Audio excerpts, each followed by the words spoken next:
Hello everyone, welcome to my channel. I hope everyone is having a wonderful day. Before starting the video, please go ahead and hit the subscribe button and give this video a like up. There are no two ways about it. Triple H vs The Undertaker was terrible. Nostalgia aside, it was shameful. Triple H and The Undertaker can't psychically go on anymore, and all this match did was cheapen their past encounters.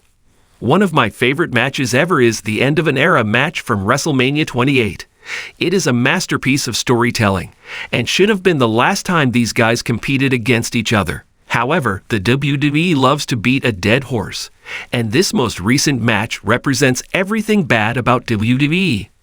WWE has a talent for making matches feel like huge events. They have great build-ups, fantastic pre-match video packages, and use all the right language to really draw the fans in, and make matches feel bigger than they actually are. They did the exact same thing with this feud, and nostalgia is a powerful thing. Everybody has experienced nostalgia before. The sound or sight of something can remind us of a certain time in life, and brings back a flood of memories. The WWE knows this works, and the entire build to this match was one big nostalgia fest. Former WCW champ thinks Triple H will be gone by next year. Don't believe us? Listen to him here. Guess what? It worked. People bought tickets to the event and paid for the network to watch at home. The nostalgia continued as HHH and Taker made their way to the ring and performed their iconic entrances. It was all going well until the bell rang and the match began. Two 50-plus-year-old men who are way past their prime were left standing in the middle of the ring in front of 70,000 people. What happened next was nothing short of hilariously bad. It was of the most depressing sights I have ever seen. It can be all summed up by one spot in the match. Undertaker attempts to back body drop Triple H on the outside, and Triple H is having none of it and just falls sideways. How on earth was this match allowed to go on for 27 minutes? Daniel Bryan and The Miz could have had a way longer match, but they had it cut short to compensate this garbage. WWE loves to live in the past, and for some reason they feel like they have to fill big shows with old talent to sell tickets. This match should not have been the main event of the show. Right now, they have the deepest and most talented roster they have ever had, and many in the roster are more than capable of being main event stars if booked correctly and given the chance. But for some reason, the WWE loves to revisit the Attitude Era well until it runs dry. It seems that as long as The Undertaker can walk without assistance, WWE will continue to dress him up for big shows. When will they realize that he can't do this anymore? He was well past his date when he fought Brock at WrestleMania 30. It's just sad at this stage. Unfortunately, this isn't the end for this current feud. It looks like we are going to get a tag match between DX and the Brothers of Destruction at Crown Jewel. The same things will happen. The nostalgic build-up will be followed by the nostalgic entrances, but when the smoke clears, you are faced with the sad sight of four men with a combined age of 206, and maybe a new nomination for the worst match ever. When WWE announced the match between Triple H and The Undertaker at the 2018 Super Showdown event in Melbourne, Australia, fans around the world were filled with anticipation. On paper, the contest between two of the most legendary figures in wrestling history had all the makings of a spectacle, a clash of icons, an emotional culmination of a long-standing rivalry, and a grand stage for both men to showcase their enduring skills. However, upon viewing the match, it quickly became apparent that this highly anticipated encounter fell flat. The match between Triple H and The Undertaker was, in many ways, a disappointment. And here's why. The first issue with the Triple H vs. Undertaker match at Super Showdown was the narrative leading into it. By the time the event came around, the rivalry between the two had become convoluted and overly drawn out. Both men had already faced off numerous times in high-profile matches, including the iconic Undertaker streak matches at WrestleMania. The novelty of seeing these two battle one more time had long since worn off. Their initial feud in the early 2000s was built on compelling stories of power and dominance, but this particular contest felt more like a nostalgia grab than anything of real substance. Adding to the lack of storytelling depth was the involvement of Shawn Michaels as the special guest referee. While Michaels' inclusion did provide an extra layer of intrigue, it ultimately distracted from the match itself, with many of the moments of drama revolving around his role rather than the rivalry between Triple H and The Undertaker. The match's build lacked the intensity of their earlier encounters. The emotional stakes were low, with neither man truly having anything left to prove.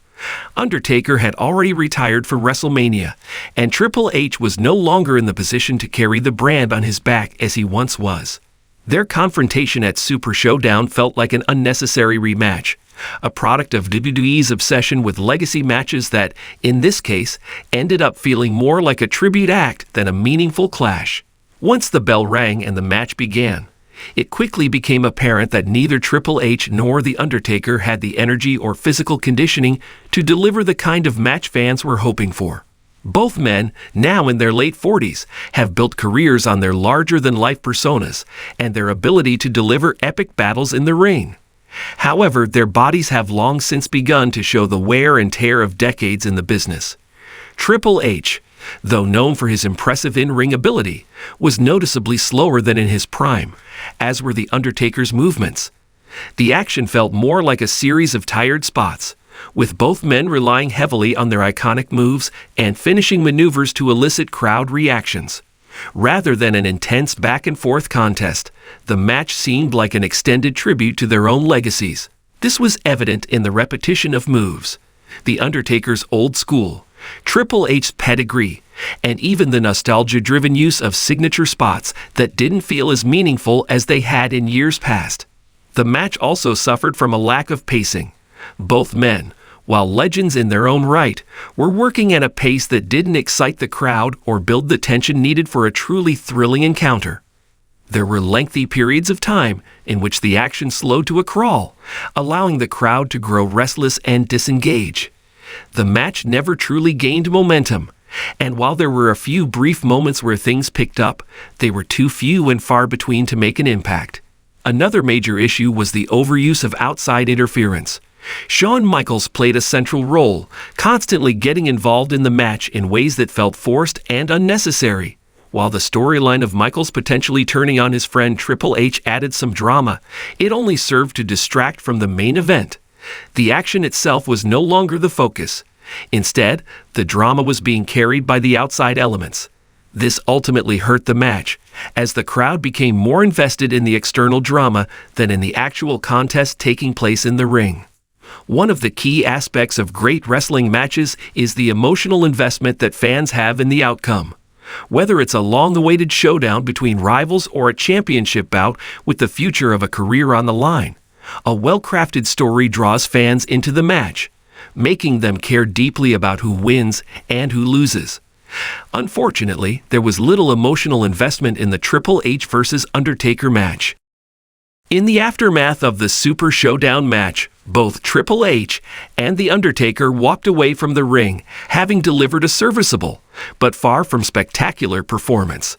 The fans who had hoped for a final iconic clash between two of the greatest wrestlers in history were left feeling underwhelmed. The match did little to advance either man's legacy or provide a memorable moment to look back on. Instead, it stood as a testament to the perils of nostalgia and the challenges of booking aging legends in a way that makes sense for the present product. WWE often finds itself in a position where it must balance legacy with the desire for fresh, exciting storylines. The Triple H vs. Undertaker match at Super Showdown was an example of how leaning too heavily on nostalgia can backfire. What should have been a momentous occasion felt more like a reheated version of past rivalries, a match that added little to the ongoing storylines of either man and failed to live up to the expectations that come with such an iconic matchup. The match between Triple H and The Undertaker at WWE Super Showdown was ultimately a poor showcase for two of the company's most legendary stars. It lacked the urgency and excitement of their previous encounters, suffering from slow pacing, reliance on nostalgia, and a lack of emotional investment. While both men still have undeniable legacies, their match at Super Showdown highlighted the reality that some rivalries are better left in the past. Sometimes the best way to honor legends is to let them retire with dignity rather than continually pulling them out for one more match. Unfortunately, this bout felt more like a shadow of their former selves than a true wrestling spectacle.